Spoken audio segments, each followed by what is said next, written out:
وقل رب زدني علما. الحمد لله رب العالمين والصلاة والسلام على من لا نبي بعده وعلى آله وصحبه وسلم تسليما كثيرا. اللهم رب اشرح لي صدري ويسر لي أمري واحلل عقدة من لساني يفقه قولي. السلام عليكم ورحمة الله وبركاته. حياكم الله, chers frères et sœurs, et avec vous votre frère Abou Youssouf. Alhamdulillah Rabbil Alamin, on remercie Allah Azza wa Jal de tous ses bienfaits apparents comme cachés. J'ai été sollicité par certains frères, qu'Allah les récompense en bien, de faire un petit rappel concernant les règles du sacrifice du mouton du Eid. Inch'Allah, sans rentrer dans énormément de détails, parce qu'il y a beaucoup de détails à donner, je vais essayer de rester sur les grandes lignes. Et ceux qui veulent plus de détails, revenir aux savants et revenir aux étudiants en sciences ou aux imams. Et ils vous donneront encore plus de détails, Inch'Allah. Je vais essayer d'être bref, court, clair, et sans rentrer dans trop de détails pour que le rappel il soit bénéfique, Inch'Allah.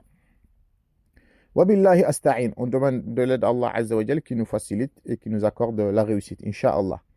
Naam, étant donné, comme vous le savez tous, chers frères et sœurs, que le sacrifice du Eid est un des grands rituels de l'islam.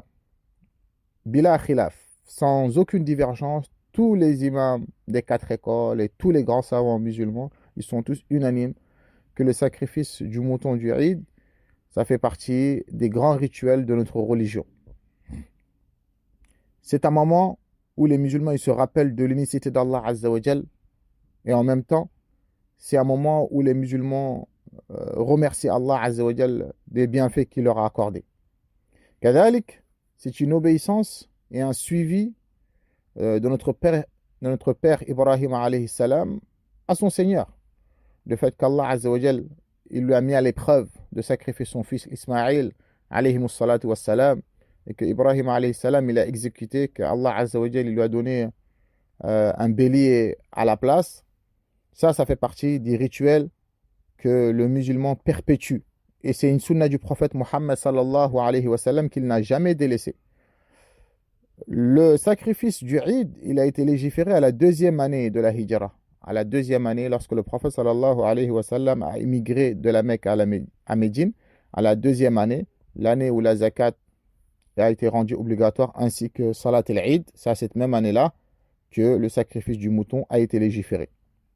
Donc, chers frères et sœurs, il est important pour tout musulman, c'est une nécessité pour tout musulman et musulmane, d'accord, de se préoccuper de ce rituel-là. Ce n'est pas un jeu, c'est un rituel très grand, très important dans notre religion. Donc, il est important de chercher à savoir, il est important de se renseigner, il est important de l'étudier pour pouvoir le mettre en pratique de la meilleure des manières.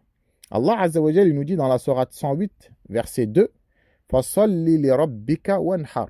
Mohammed, prie pour ton Seigneur, qui est Allah Azza wa Jal. Wanhar, et tu dois sacrifier pour lui seul.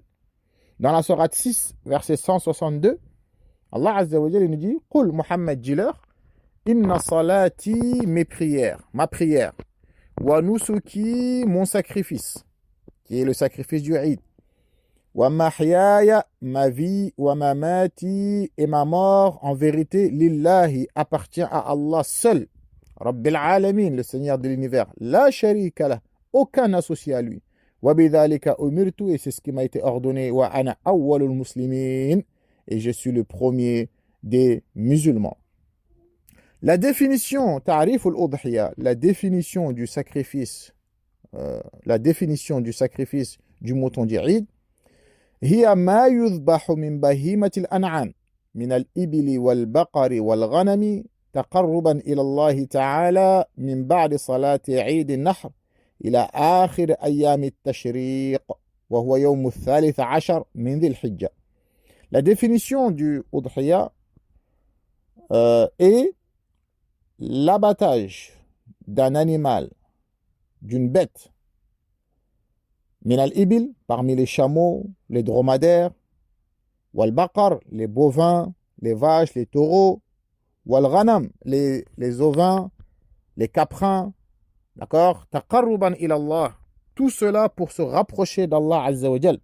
Après la prière du Eid du 10e jour du mois du pèlerinage jusqu'à la fin du 13e jour, jusqu'au Maghrib du 13e jour. Donc, le temps du sacrifice du mouton, c'est 4 jours. Le 10e jour, le 11e, le 12e et le 13e jour. Après Salat el-Eid du 10e jour jusqu'à avant le Maghrib du 13e jour du mois du pèlerinage. En journée, c'est ce qui est légiféré de préférence. Est-ce qu'il est autorisé de sacrifier la nuit? Il y a une divergence entre les savants. Il est possible, mais que c'est détestable. Le fait de sacrifier la journée est meilleur. Maintenant, quel est le jugement? La règle, le jugement du sacrifice du mouton, du Eid, chers frères et sœurs, pour montrer que c'est quelque chose de très important. Les savants ont divergé. Certains ont dit que c'est obligatoire. Wallahu alam, la parole majoritaire des savants, c'est que c'est une sunna fortement recommandée, à ne pas délaisser, surtout pour celui qui en a la capacité.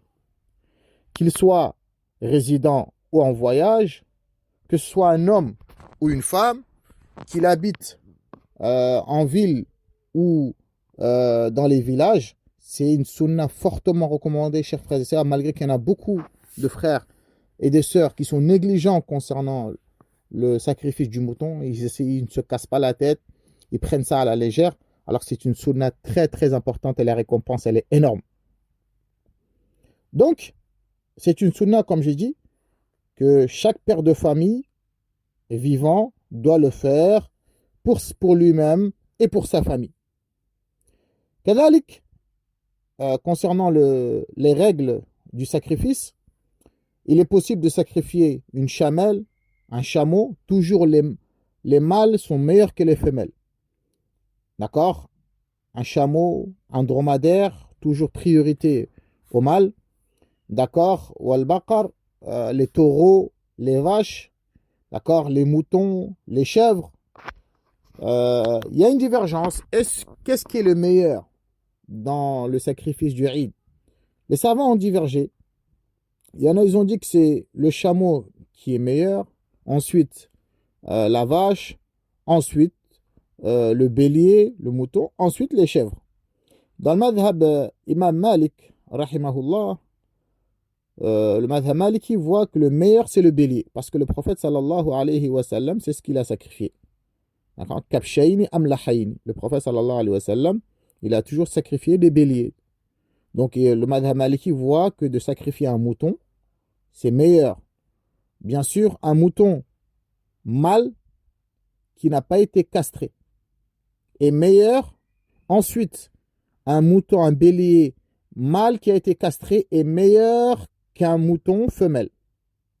Et un mouton femelle est meilleur, d'accord, qu'une chèvre mâle.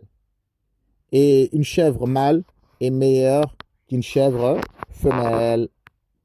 Hakada. Mais dans d'autres avis, certains disent que c'est le chameau qui est meilleur. En tout cas, sans aucun doute, le chameau est meilleur pour ceux qui font le hajj. Ceux qui font le hajj, qui font le pèlerinage et qui ont les moyens, le chameau c'est meilleur. Ensuite la vache, ensuite le mouton et ensuite la chèvre. Mais pour ceux qui ne font pas le hajj, il y a une divergence. D'accord? Et chaque personne peut faire selon ses capacités, Inch'Allah. Ensuite, kadhalika, il est possible que cette personne puisse sacrifier un chameau ou une vache. 7 personnes peuvent économiser, chacun y met une somme pour acheter un chameau ou pour acheter une vache. Ou bien moins de 7 personnes. Même 2 personnes, si j'achète un chameau, c'est légiféré, c'est bon. Ou bien 3 personnes qui achètent une vache, kazalik. C'est pas obligatoire que ce soit 7 personnes. Mais il ne faut pas que ce soit plus. C'est pas possible, c'est pas autorisé, c'est pas récompensé, c'est pas accepté que 8 personnes ou bien 10 personnes ils se réunissent pour acheter une vache ou un chameau. À ce moment-là, c'est pas légiféré et c'est pas autorisé. Mais 7 moins. Mais concernant le bélier, le mouton, il n'y a qu'une seule personne qui peut acheter un mouton. C'est pas permis 2 personnes de se réunir pour acheter un mouton.